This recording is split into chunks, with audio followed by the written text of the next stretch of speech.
We are talking The Mandalorian, Chapter 23, The Spies. For me, it was the best show of the season. Best episode of the season, I should say. It's pretty damn good. I gotta ask you too. What do you think about that? Because I usually try to watch the episode earlier in the morning, so that way the world doesn't spoil it for me. Because I swear, the minute I get on the internet, there will be someone on Twitter, or someone on Instagram, or something somewhere that's ruining it for me. And so when I go to turn it on Disney Plus, I don't see the title there yet. It literally just says the chapter.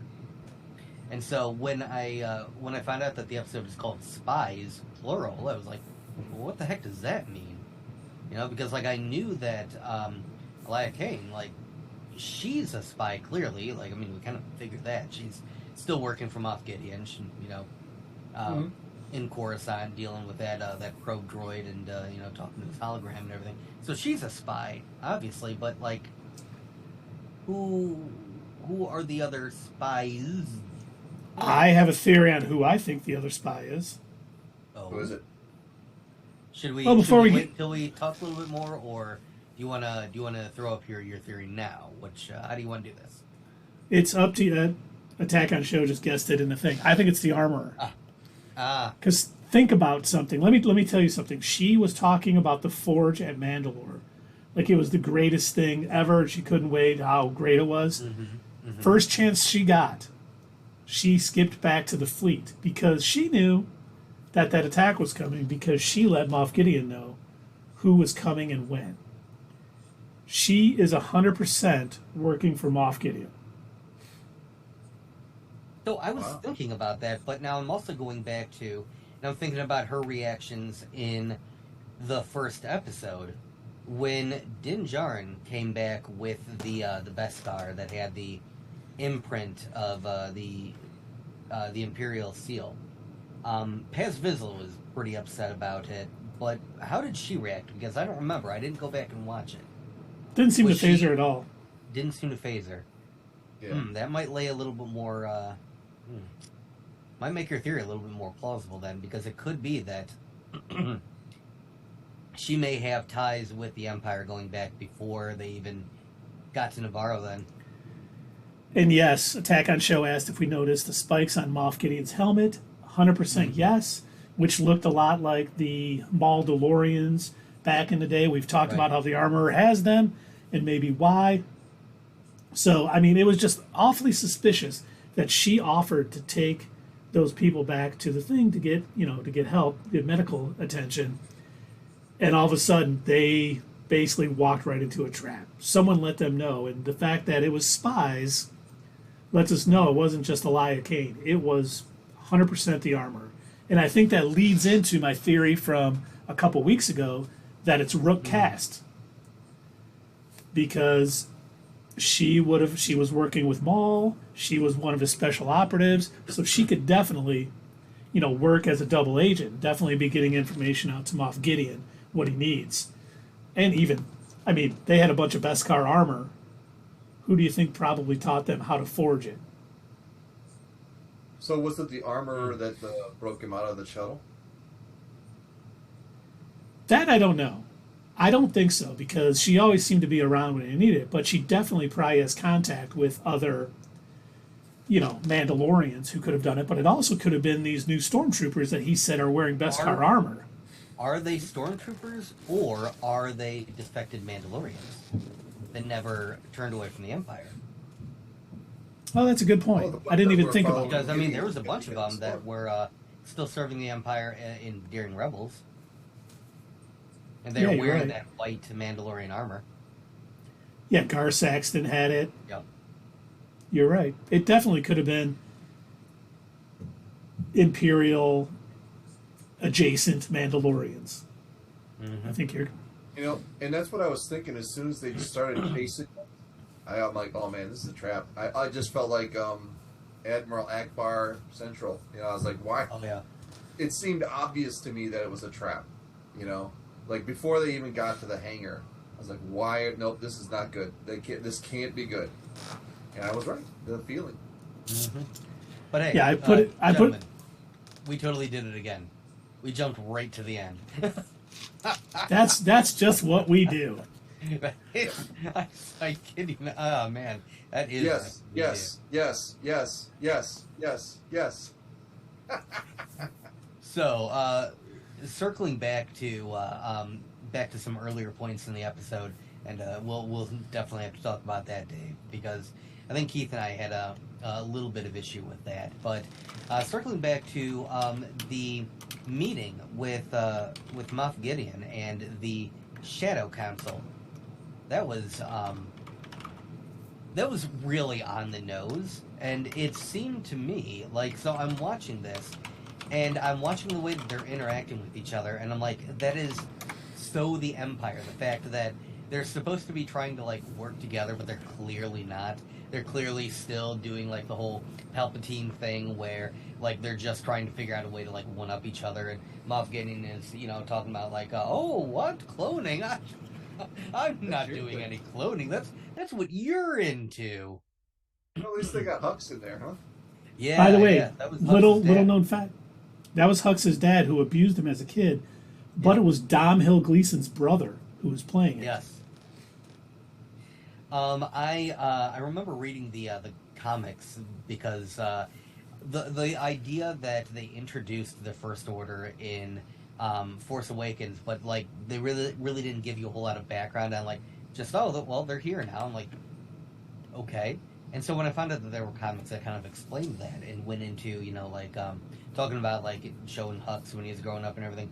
The other thing that is interesting about Hux's dad is the fact that he was the one who had the original idea for stealing kids away from their parents and starting the kid stormtrooper program that Finn was a part of. Yep. And apparently He was not a good because dude. He admired the Jedi, and he thought that was a good idea. Children soldiers. Well, get them while they're young, and then you can. Yep, get them while they're young. You indoctrinate them, and you know they're going to do what you want. Groomers, I love the fact. groomers. Yeah, Outer space I love groomers. I love the fact that there was this whole Shadow Council because it did a few things. They were like, we can't let them know how powerful we really are, which makes sense because with the First Order to rise, I mean, they've went out of their way to make the New Republic look pretty inept with all the things going on, like the probe droid just barely flying had to around do anything, Coruscant. Yeah. No, I know. Republic's shooting themselves in the foot. But it was just nice too. Like Doug was talking about earlier. You know, you could tell that they're all sort of barely together. They're just together because they're stronger together. But each one wants to be the next emperor. Each one thinks they're right. Yep. You know, and Moff Gideon just being like, "Well, when is this Grand Admiral going to show up?" And he's like totally putting everyone in their place. That was funny. I like that. That little like, where's this great Grand Admiral that you're talking about? Like, he doesn't seem to be here. What's going on? Where's your buddy? Maybe we need some different leadership then. I love how they inserted his name in there, though. Yeah, You know, they didn't just let the whole season go by without mentioning him until I figured they were gonna have to. You know. Well, wait until Moff Gideon's little gambit fails, and Grand Admiral Thrawn does show up, and he's like, Oh, "Sorry, I had to try something. Yes, and Attack on Show's right. They had to wait till the Ahsoka trailer dropped. Well, you know, Thrawn you know what stands there looking at him. And he's just like, you wear their armor, but you don't understand them. You see, I have art over here. I get them. By the way, speaking of Lars Mikkelsen, who is playing Grand Admiral Thrawn, did you know he's Mads Mikkelsen's brother? No, I didn't know that. Makes sense. I didn't know it till yesterday. I was totally shocked by that. I was doing some research online, looking him up, and I'm like, wait, what the? Because, you know, we know Mads Mikkelsen was in Rogue One, you know, Jen Erso's father. I was like, wow, that's pretty cool. Mads Mikkelsen is a tremendous actor. He is one of my all-time Mickelson's favorites. going to be out there, though, you know. So it made sense to me. Yeah, There no, are two. There are only two. Dave. There are two. Right. Never there's more, Yeah. never less. There's Right. And yes, Thrawn's brother built the Death Star. Yeah. Wouldn't that be neat? But, you know, you guys were saying, and you already mentioned it in the chat, so I think it's fine to plow forward with this. You guys were kind of disappointed with the IG-12 thing. Yeah, a little bit. So, Keith, I don't know if you were disappointed for the same reason as me, but for me, it felt like a weird shift in tone. And, you know, I think I might have, I don't remember if I posted this on Twitter or tweeted about it, whatever. I don't understand social media, whatever. I don't recall if I mentioned that or if it was just something that I had said to you guys, like, in one of our chats or something, but yeah, it seemed like the entire episode as a whole, including like the first part of it where we're dealing with, you know, the scene on Coruscant with the probe droid, which, how the hell did nobody see this thing? So then the meeting with the Shadow Council and everything, and then all of a sudden, it's fun time with robots. Taika Waititi here. No, and I was just like, okay, I will admit, it's fun. I like the idea of giving Grogu his own little mech to be able to pilot, and he gets to run around, you know, causing havoc and pressing his button. Anything with Grogu is always just precious and funny, and it's a good time. Personally, I don't feel it belonged in this episode. It felt out of place, and it kind of felt like inserted in as like it was like a forced insert, like, shoot, we forgot. We need to stick Grogu in his robot body, and we forgot to do it. So let's shove it in here real quick, and then we'll get back to the serious stuff. Yeah, for me, I didn't mind the shift in tone a little bit. It seemed like it was a nice little sandwich. Some serious stuff, then they have a little goofy time, and then they went. I don't know. He is a Jedi. He's soon to be probably a Jedi Mandalorian, and giving him a mech to kind of drive around. Just, I don't know. It didn't seem right. He has so much power just with the Force that he doesn't need a robot to walk around and grab stuff. And, you know, Attack on Show made my other point. I thought for sure, I'm like, okay, if he starts, like, blasting things like IG-11 at the end of that first episode in Season 1, I might lighten up a little bit. But he didn't. He didn't do anything. It served zero purpose. And now I know Din Djarin is captured. Spoiler alert. And maybe Grogu is going to rescue him, you know, next week. You know, kind of a reverse of fortune because usually Din's rescuing him. I don't know. He's got enough power. Remind me to talk about my theory that I told you concerning that before we finish this Mandalorian. But yeah, so I agree. I thought it was fun. It was, you know, lighthearted. I guess I agree. You probably needed that sort of break it up a little bit. But I don't know. I'm not trying to compare The Mandalorian to Andor because they're two totally different shows, but you can do an entire episode without the comedy stuff. Like, it's possible. No, they definitely can. And, yeah, if they wouldn't have had it, I would have been equally enjoying that episode. It made me laugh a little bit. It was funny because when he kept saying yes, no, it was fine. And then when he was just walking, going, no. And Din Djarin was like, I don't like this. I'm like, he's speaking for everyone. I cannot do this. Well, that didn't bother me very much. Like you I just overlooked it. You know, it was a little bit of levity. I kind of enjoyed it. The thing that bummed me out about this episode was Paz Vizsla dying.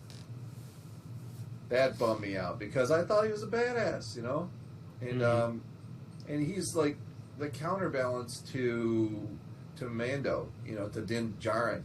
They're both on equal sides, but they can see each other's point of view, you know, and they do what's best for Mandalore or the Mandalorians.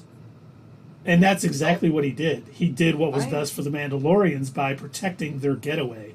I mean, he went down in a blaze of glory. That, I thought, when his gun was glowing from overuse, I was like, and I thought for sure. I mean, that was totally him. Of course, we're still talking about the end because that's I think we only watched the last 5 minutes of the show. But like when his gun overheated, I'm like, okay, the Imperial Mandalorians or the Stormtroopers, whatever they were, are going to take him out now.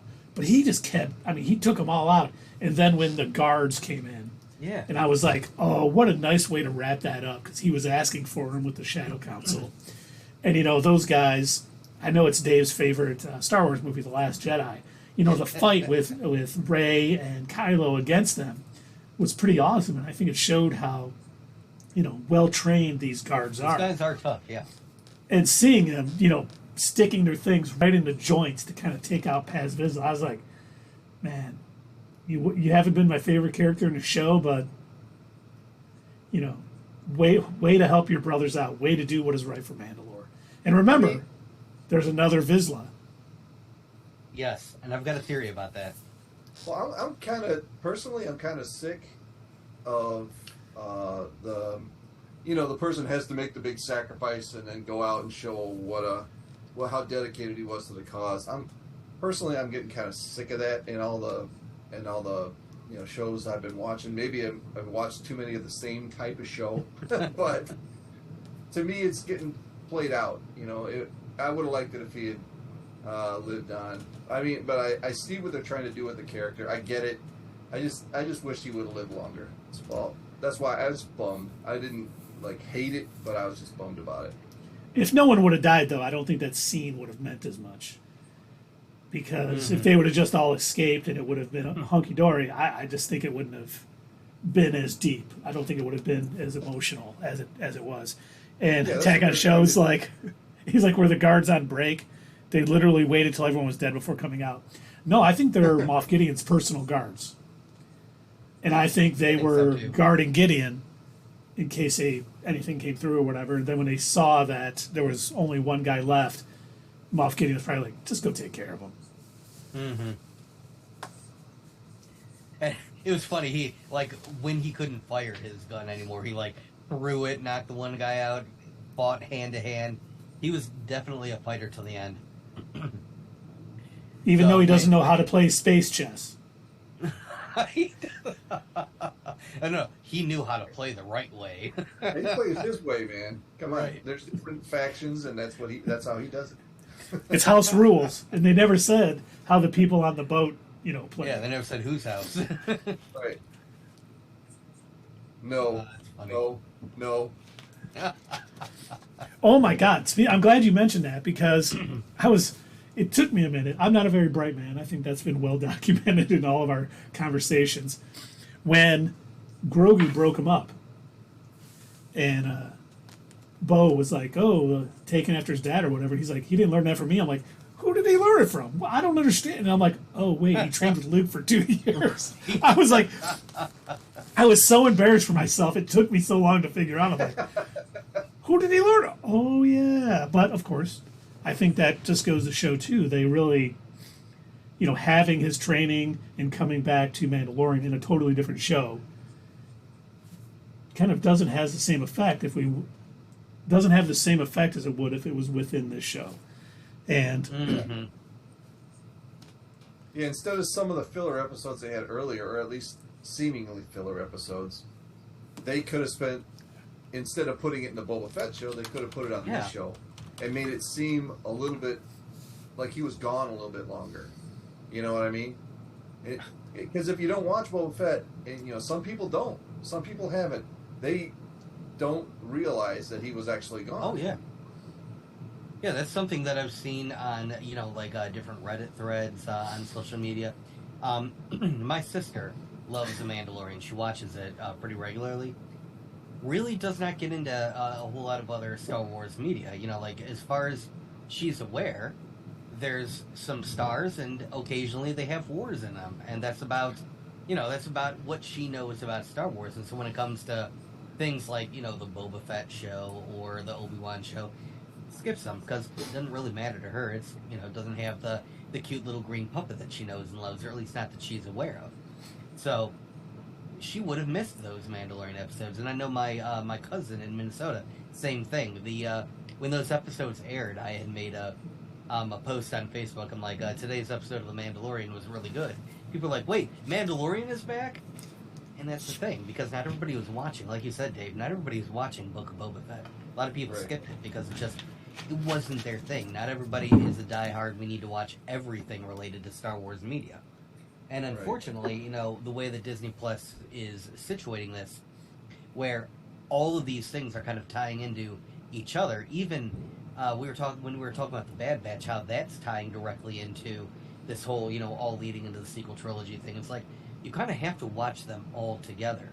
You can't just watch the live action stuff and skip the animated stuff. Yeah, and Attack on Show said, I'm curious if they added those to Boba after the negative feedback. I don't think so, because I think it was setting up that they were both there for the final battle on Tatooine. It was just, I don't know, just a wrong way to go about it. Boba Fett, that show, had some okay moments, but overall was fairly disappointing. And the only good parts of it was, you know, the Mandalorian 2.5 episodes. I assume it had to have been part of the plan, because I was actually watching the documentary for the making of the Obi-Wan series today, and they had mentioned that it took them 3 years to complete it. So, I mean, I have to assume it probably took about that long for the Boba Fett series as well. Yeah, probably. And what are we going to do after this finale? I mean, how long is it going to be? Is it going to be 1 year, 2 years before the next Mandalorian season 4? They have not said. Obviously, the next season hasn't gone into production yet. Now, Favreau has said it's written.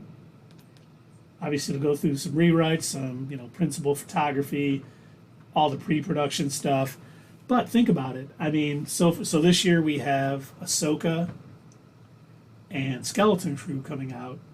Next year we got Bad Batch. We got The Acolyte. We got Andor Season 2. I am so glad it's coming back sooner than I thought it would. Yeah. So I don't think we're getting the next season of The Mandalorian until 2025 at the earliest. That's annoying. Yeah. Because think about it. I would rather wait and make it good. Because look what happened with the sequel movies. They rushed the sequel movies. They wanted to have a movie every 2 years. I mean, remember that bold plan they had? It was like, you know, like episode movie, then a Star Wars story movie, and then Star Wars movie every year. And look what it did to the sequel trilogy, how unrelated every movie seemed, and just utter garbage. Well, look we at this, don't need this season, though. We waited 2 years for this season, and it's been a down season up until this episode. You know, so sometimes waiting isn't the best. No, it is. Well, wait. As long as you take the time to flesh things out and do the right thing, it could be worth it. But you're right. This one took forever to get here because they were doing Boba Fett and other things to try to push, you know, more plot threads out there so they could all come together in their, you know, Filoni movie. But they still got so much going on, and we know that Bob Iger doesn't want, you know, a bunch of shows going on at once, and it seems like next year's slate for Disney Plus Star Wars shows is full. So we got 12 episodes of Andor, we got 8 episodes of The Acolyte, I believe. Was there something else coming out next year too? Oh, The Bad Batch Season 3 is coming out next year. I'm waiting for season 3.5 of The Mandalorian to show up in The Bad Batch. Back when Din was just a kid. All of a sudden, 2 live action episodes. It's like, wait, what? What's happening? I don't... How is that possible? Omega is walking up. Oh, look, a cave puppet! Someone said online they think that the armorer is Omega. Yep. All I put on there is I don't know about that. that's not even close.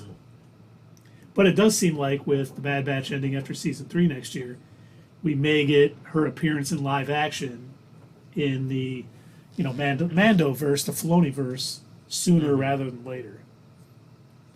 Yeah, I still cannot believe that they're going to be ending the Bad Batch. That's crazy. Like, I feel like they still have so much more story to tell.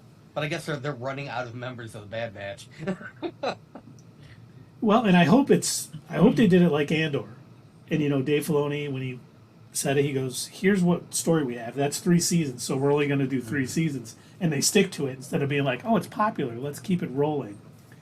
Yeah. I think it works a lot better when you go in with your outline for the entire series and don't stretch it out, don't change it, just go with what it is. And yes, tell your story and move on. Attack on Show says the armorer is Rey's mom.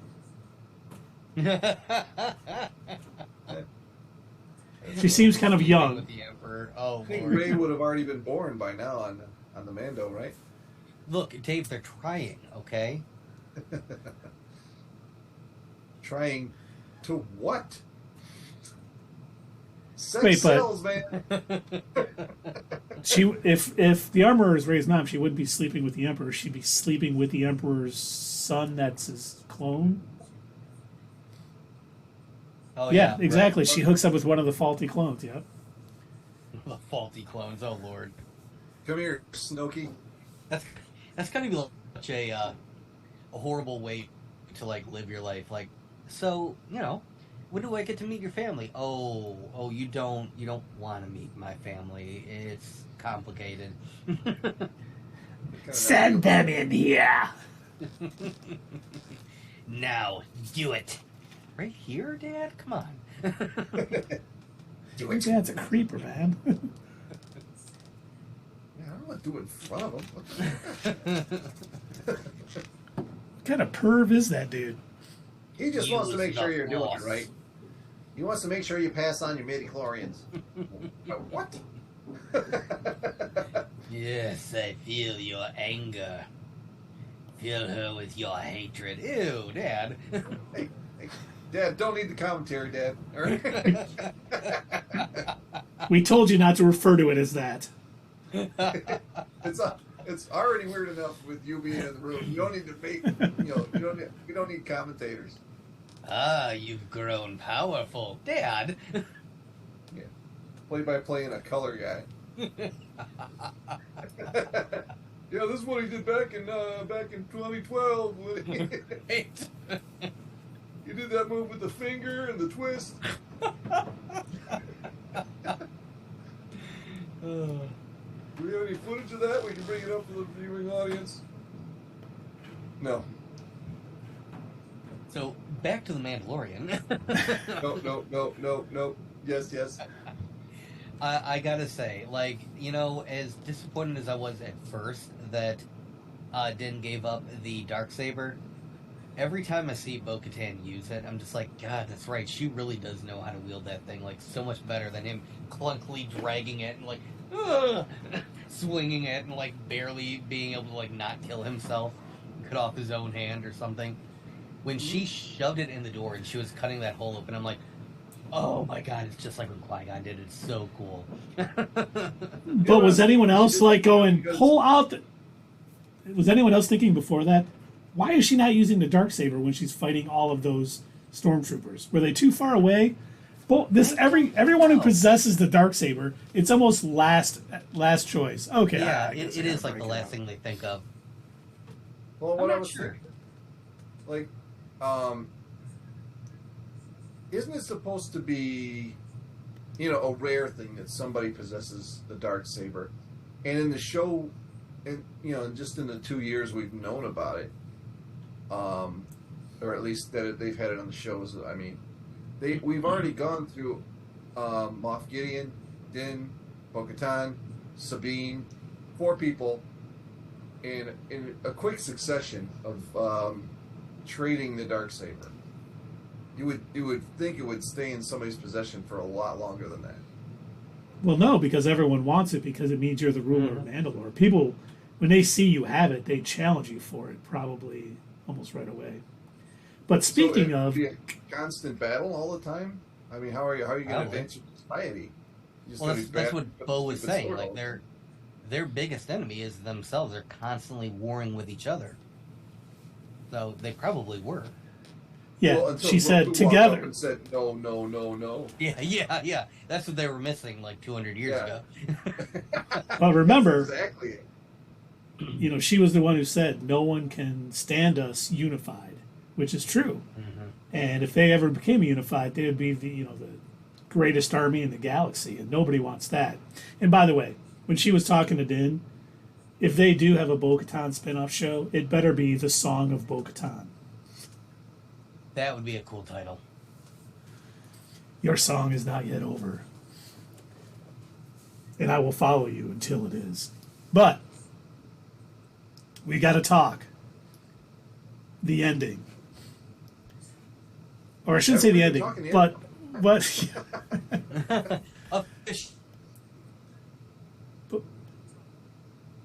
uh-oh, did I just freeze? I did.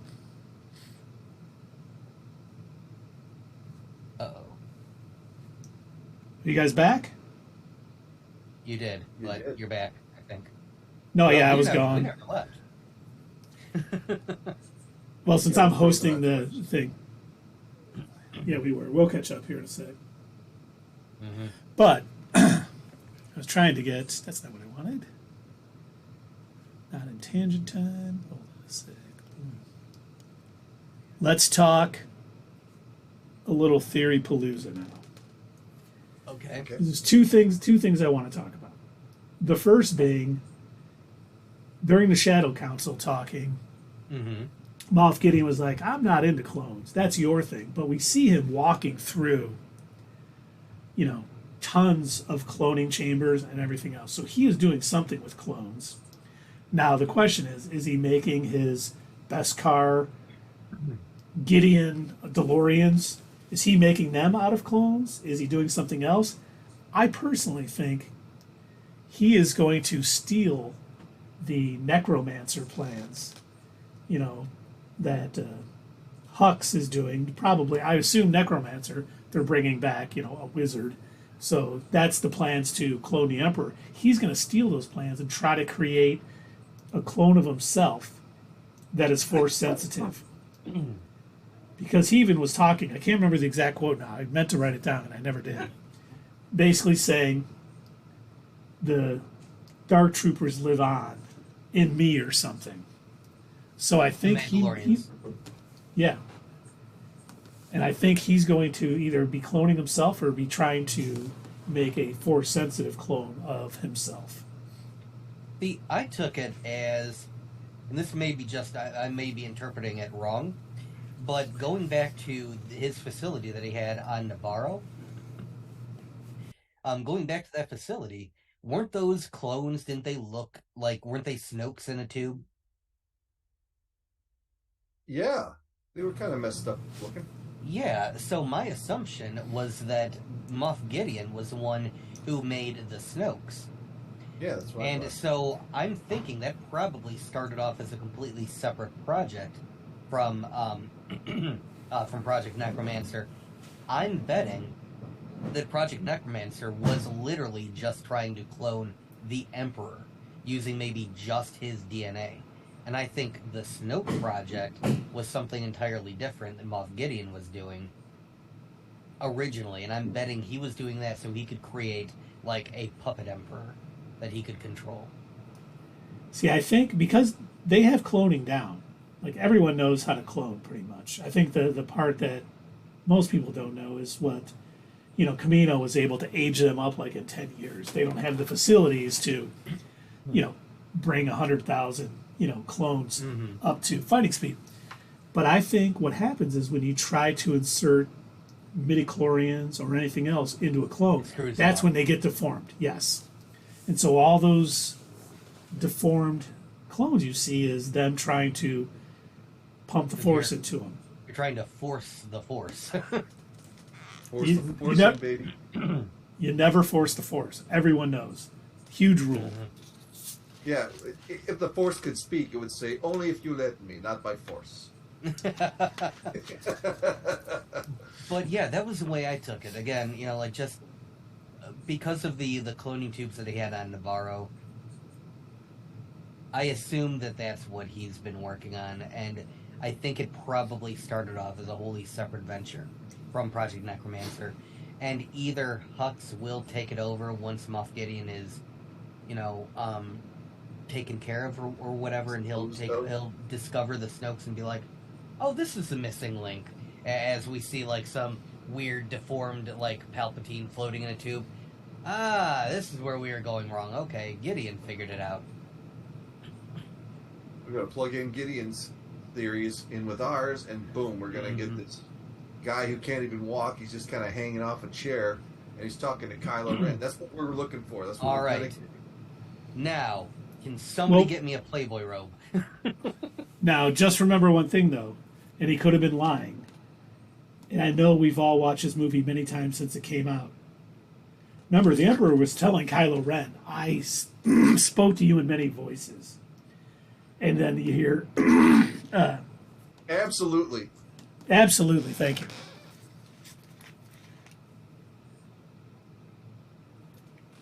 So he was either lying to Kylo Ren, or, Snoke was part of the Necromancer project that just, he was like the first successful Force-sensitive clone. And then they were able to, pump it back into, the Emperor. Pump it back into the Emperor. Ew. Or, hear me out, No. it was a bad movie. Oh, yeah, I think you got it, Doug. I think you got it. I don't know anyone who would argue against that. There's that one person that went to go see it and came out saying, I haven't seen any of the other Star Wars movies, and this one's pretty good. Have you I guys really- seen His name it is again? Since opening night, have you guys seen it since? No. I haven't either. I have had no desire to rewatch that film. I have rewatched Force Awakens, and I've watched parts of Last Jedi because I'm still in the process of trying to finalize a script for that Luke Skywalker video that I want to make. I'm struggling to figure out how I want to end it without coming off sounding argumentative and everything. And so I was cutting clips from the from that movie. And that's where I had to admit there are parts of this that does not work. Well, and unfortunately, because there was no rhyme or reason to each movie, there was no outline for the trilogy beforehand. That's what happens. I would love to see, I know Dave wouldn't, but I would love to see Rian Johnson's trilogy. Let him write the whole thing. I would not mind seeing him do another film. Just don't Yeah, let multiple do people. another Knives Out. Why not? Do another Knives Out. Just don't do any more Star Wars. He's definitely going to do another Knives Out. Yeah, the Star Wars film, who knows at this point? I mean, they promised millions of movies, and we haven't had a movie in the longest time. I For wonder the how much of longest that time. sequel trilogy had to do with Kathleen Kennedy's, how she gets micromanagers. Interference? I wonder how much I'm that not had sure. to do with her. I don't know, because I don't know how involved she is on a day-to-day basis. I hear her name brought up constantly, online as the boogeyman that's constantly screwing up Star Wars, but I don't know. I don't really know, because I don't know too much about her other than the fact that George Lucas handpicked her. And that's really it. And that her name constantly pops up, and that she's always at all of the other Star Wars events. But I don't know what she's doing as part of her day-to-day at Lucasfilm. It's funny because you hear conflicting reports. You hear she just was hands off on the sequel trilogy. It was just it's your movie, do anything you want, and that's why you get the disjunction between the movies. But then you hear, Jon Favreau was ready to leave The Mandalorian because of her, micromanaging and wanting to change things. Yeah, and all this I've other read stuff. that. Yeah. Which, if it's true, She fired the director for Rise of Skywalker. Yep. And they Colin Tavari. Yeah, they ended up with JJ scrambling at the end, trying to put it all together. So maybe she was a little more active in that, thinking, oh, if I just do this last thing, or if I have this thing added to the series, it'll make it so much better. And it just didn't work out that way. Yeah. But It she could be. seems to have, it's funny because she was handpicked by George Lucas. She is good friends and has produced a lot of Steven Spielberg's movies. Because, he did Indiana Jones, and, she's a really good friend of his. It's almost, but she seems to be the one that is the creative differences. with all the directors. You know, when you fire directors midway through the filming of Solo and have to bring in Ron Howard, and he's got to scramble and reshoot everything, that's on you. You know, we've talked about this before. If you're the president of Lucasfilm and you have all these issues with, you know, Josh Trank was going to do a Boba Fett movie, and then his Fantastic Four movie bombed, and then he's out the door. You just, she needs to learn to work with people, you know, a The little two better. people Or, who did Game of Thrones. oh yeah, that's right. They were going to have a trilogy. Thank God they didn't get theirs after that last Right. season. I'm okay. Kathleen Kennedy made the right decision there. They'll show up on set. Okay, so what books are we adapting? You're not. You're supposed to be making your own original trilogy. Oh, guys, I don't know if you've seen, but we don't work well with that. We need somebody to tell us. We tried that once.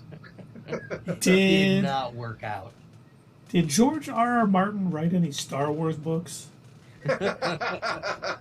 No? Cool. Okay, I got an appointment across town at Netflix. I gotta get going. How many dragons are in Star Wars again? Okay. I got this thing. It's a powerful ruling family seems to be totally gone, and they're on the other side of the galaxy now, just a son and a daughter. And they hook up with this guy who rides horses. We'll hire Aquaman. And that's it sounds a lot like Game of No. This is an original story. So where are you going with it? It's gonna be great. Now, brother and sister, they're really into each other. Okay, now that's sounding more like Star Wars. And Game of Thrones. Jamie Lannister.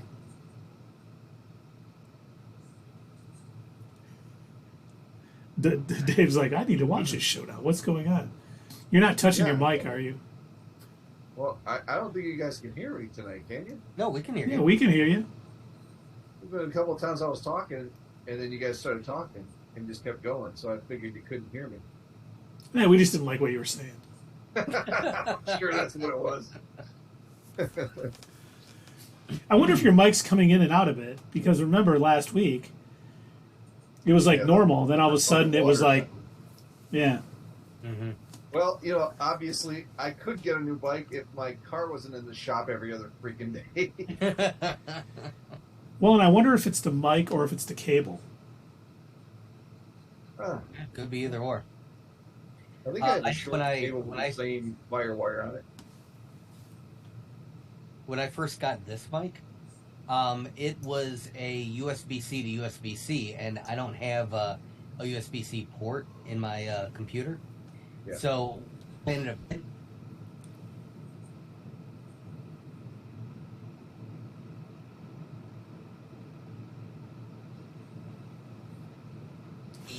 a day. And so I remember when I was first using that microphone, I think I tried it out during one of our streams, and my sound kept cutting in and out. I remember that. Yeah, and it wasn't until I got like just one complete wire C to A that it fixed my sound problem. So yeah, it could be the wire. Also, I remember the snowball mic that I used to have. I had this like clear fire wire that originally came with it. Yeah, that one. Yeah, and I think that might be the wire. Or is that a new one? No, that's the wire that Keith did. And that was the wire that Doug gave Was me. the one Is you that the had. wire that I gave you? Yeah. Oh, huh. Probably should switch that out. It set on fire at one point. What? Oh yeah, I thought you guys knew that. I did not know that. Oh yeah, whoops. Well, I'll I just thought run you up to Best Buy. Gotten a different wire. Yeah, that was what I was just getting ready to tell you. There was, I think I don't remember what I had plugged it into, but all of a sudden, like, a little spark shot out of the back of the microphone. I'm like, oh, that's not good. I think I had plugged it into like the wrong port, and it was giving it too much power or something. She can't take it, Captain. You gotta take it, Captain. I'm gonna cash in, make Dave do Scotty for 5 minutes. Okay, but let's get back to one more thing we got to talk about. for this episode of The Mandalorian. I have Obviously- 2 more theories. Okay, well, obviously Din Djarin has been captured. Mm-hmm. I have theorized before, I don't think he makes it out alive of this season. Din Djarin? Yes. Okay. Now, I is don't that know. based on the rumors that Pedro wants to leave the series? Yes. Okay. Now, the funny thing was, I didn't think Pedro Pascal was at Star Wars Celebration, but he was. Mm-hmm. And it was funny because at one point they were asking, it was the whole Mandalorian like thing, and they were asking, "Oh, what shows outside of Star Wars are you guys watching?" And Jon Favreau was very quickly said, "The Last of Us. It's amazing." Mm-hmm. And they all had laughed. So I don't know if that is true, but I do see little things like when they were flying, Grogu was sitting in Bo-Katan's lap. Yeah. They're almost like subtly trying to get us ready for Grogu being with Bo-Katan instead of being with Din Djarin. So I have a bad feeling that something is going to happen to him next week. I think they are going to try to break him out, and he is going to end up being killed in the process. And then season 4 of The Mandalorian will be more about Bo-Katan and all of the other things. I certainly hope your theory is wrong. Me too. I really like Din Djarin. I think he makes the series. I know that, Pedro Pascal, he's pretty much tied to the character, but my opinion is if he truly does want to leave, they could probably always find somebody else to voice him, and I guess he just doesn't have to take his helmet off, but I think it would be foolish to remove his entire character from the series. I agree 100%, Doug. Don't get me thinking it's going to happen to wanting it to happen, because I mean, Pedro Pascal has been incredible in this series, and he's been the best part of it by far. So I don't want it to happen. I just got a really bad feeling that it is. So my counter theory to that is that he will eventually get rescued, and I'll go back to that in a moment. But I think that he will be rescued, and I think because we know that George Lucas, as he has said, Star Wars, it rhymes. It's like poems, poetry. I think it's going to be where, now that Paz Vizsla is gone, I think it's going to be up to Din Djarin to raise young little baby Vizsla. And I think it's going to be a lot like an Obi-Wan situation with Anakin, where he's been raised a certain way by Paz, and now he's going to have to be a foundling under the care of Din Djarin, and maybe be trained a slightly different way, and now have to try and get along with Grogu. And I think there's going to be some fighting back and forth. I like that. So they would be siblings, pretty much. Yeah, pretty much. I like that theory a lot better. He'd have to learn a new way of doing things, because being raised by Paz Vizsla, he never really left the other Mandalorians, whereas Din Djarin is always going off on adventures, and he's probably never done that before. I like your theory much more than mine. Yeah, my only theory on the show was that this season is not going to wrap up next week. I mean, they're not going to replay Mandalorian next week. It's not. It's going to be a cliffhanger. I don't think so either. It's going to be a cliffhanger. Which we know, one of your favorite shows, they almost ended every season on a cliffhanger. It's about a young Clark Kent. What was that show? Every season was a cliffhanger except for the last one. Yes. Excellent. All right. Stuff. I've got one final theory, and I already mentioned this one to Keith. So going back again, I do think that Din Djarin is going. Hey, to Doug, I don't mean to interrupt you. Hey, don't forget that theory that you were talking about to me on Slack. You told me to remind you, so you didn't forget. Oh, thanks, Keith. That's cool.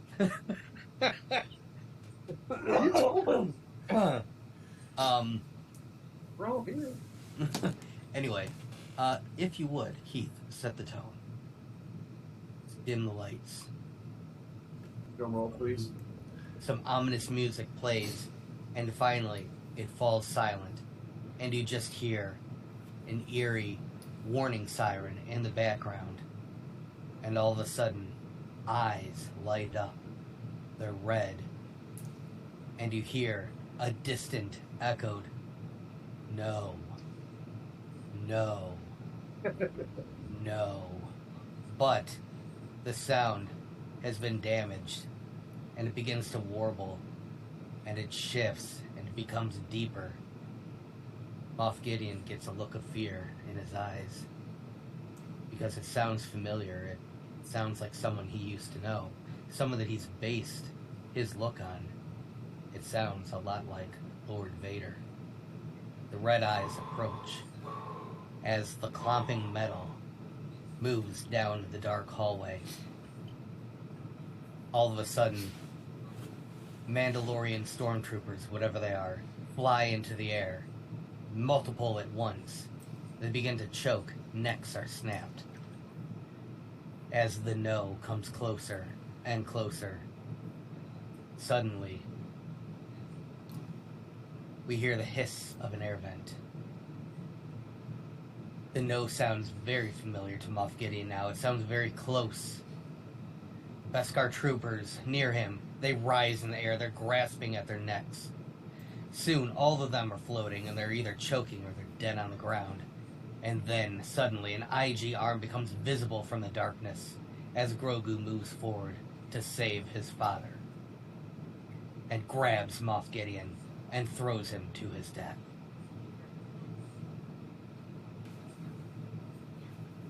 And I think that's how that's going to play out. I think Grogu is going to totally embrace the dark side to save his father. And he's going to go full on dark hallway scene, force choke killing people to get at Moff Gideon to save Din Djarin. See, you know what would be great leading up to that is perhaps seeing Grogu taking on the pectoral guards. Oh, that would be cool. Because I do think they're there to protect Gideon, and when he's getting close, those three step out, and maybe he frees Din, and just like that takes them out like it's nothing. Where it took Rey and Kylo Ren, both of them together, to take out Snoke's Praetorian guards, but for Grogu, It's nothing. It's not even a fight. It's 3 against 1,000,000. May as well. It's as if Luke walked in. Well, I'm going to reel that in. Yeah? I'm reeling it in because I just don't think Grogu is such a favorite because he's so innocent. And I don't think they're going to mess with that. they're going to have to at some point. I like Doug's theory. I don't think he's going to kill Gideon, though. Mm-hmm. I think he's going to be the main force freeing Din. And I think we may see Bo, Din, and Grogu versus the guards while Gideon escapes. Because, he's going to do everything he can. If he's seeing those guards being defeated, he's gone. He's not going to be like, I'm going to stick around and fight these guys. He's too smart for that. He'll regroup. And, of course, he'll have to go back to the Shadow Council and admit his defeat. And that's probably when you'll all of a sudden hear that familiar voice going, I knew it was only a matter of time. But I've come back as heir to the Empire. And go, dun, dun, dun! Yeah, cutscene out. That would be really cool if next week's episode, if it ended with Ron. Even if it was like an end credit scene. Which I kind of hope they do. It'd be nice to lead into Ahsoka. Right into Ahsoka. Yeah. Nice. Jinx! Owe me a Coke. Oh, wait, I can't talk. And when is Ahsoka coming out? August. Oh, cool. Awesome. Cannot wait for that. Should be good. I think it will be. Better be good, yes. I thought the trailer rocked. I started watching a couple of videos explaining the whole orange lightsaber thing. I never read the Heir to the Empire books, the Timothy Zahn Thrawn trilogy. I didn't read them, so I don't know much about the story. And so I was watching these videos and kind of diving down a bunch of rabbit holes, and I'm like, oh, if they're doing what Jon Favreau and Dave Filoni do best, where they pluck different pieces out of Legends and like, okay, this works and this works. That's dumb. That didn't work, but this works. And they kind of put it together into a new story. This could be really cool. Like this idea that there exist these dark Jedi. They're not like full-on Sith. That would be neat. That'd be a really cool addition. It's almost like they are. I don't even want to call them dark Jedi, perhaps, but they use both sides of the Force a lot, like the Jedi did. You remember Fatherly Fandom's, History of the Jedi. They felt to have a balance of the Force, you have to use both sides of it. So it'll be interesting to see, if that's what they are, because they don't seem like they're Sith. Because you see them Force choking people and stuff, but it isn't a red lightsaber. It, for whatever reason, they made a very, very, very distinct choice of making these orange, a blood orange almost. And they're So like it's almost all the way through too. Like there's not even white in the center, like with most other lightsabers. There isn't? No, look at them again. I'll have to. I didn't notice that. Oh, that's interesting. Do you think it could be, because remember, they used to use the Force to power the crystal. I wonder if this could be them doing that. Instead of it being a kyber crystal they use with the thing to light it up, it's them forcing the blade out with the Force like they did back in the old days. Oh, that would be really interesting. That'd be a way different take on it, yeah. Now I need to watch that trailer again after we're done here. That's interesting. I didn't even notice that. Yeah, they stand out. And I know somebody had posted, I think, on Reddit saying, "Oh, you don't look too deep into it. They just didn't finish the effects." But then Dave Filoni came out and said, "Oh no, they're orange." And I was like, "Oh, okay, well, confirmed, I guess." Nice. I can't wait to see what he's doing, because this was totally written by Filoni. I mean, Favreau writes all the Mandalorian stuff, but this was all Dave Filoni. So hopefully it's on par with his work from the Clone Wars and the Bad Batch and all the things. Me too. I definitely have high hopes. He slow plays his stories too, so that everything is covered. All the little details he covers before you get to it. You just don't know you're seeing it yet until it all comes together later on. That's why I like the way Filoni tells the story. Yeah, they kind of did that this season with the Mandalorian too, because we saw, Kane and the Imperial stuff. We saw a bunch of things all play out in a weird way that all is now coming together. Yeah, you don't understand it at the time, but it does make sense when you're done with it.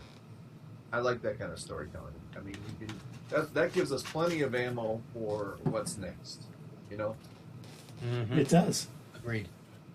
And don't forget to hit us up at Twitter, leave a comment down below, and we will see you next time on Not Your Status Quo.